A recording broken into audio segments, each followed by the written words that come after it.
Mateja Petric iz posvetovalnice za učence in starše je poudarila, da težave otrok izvirajo tako iz učnega kot družinskega okolja.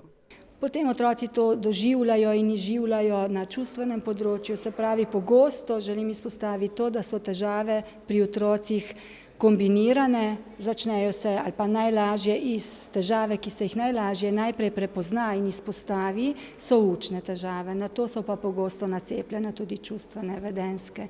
Najpomembneje je vzpostaviti pravi odnos med otroci in starši, za kar si prizadevajo tudi v posvetovalnici, ki je od leta 1976 zunanja podpora osnovnim in srednjim šolam, pa tudi vrtcem. Naše osnovno poslanstvo je svetovalno delo, se pravi, da prisluhnemo in sprejmemo vsakomur, ki potrka na naša vrata, ki nas obišče zaradi kakršnihkoli problemov, stisk, vprašanj, dilem, ki jih v današnjem času zares ne manjka. Tema današnjega posveta je vselej aktualna.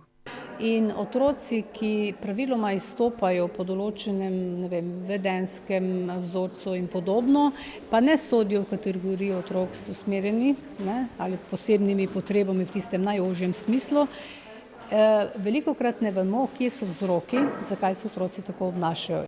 Zato je pomembno, da strokovnjaki o tem osveščajo ravnatelje in svetovalne delavce, dodaja.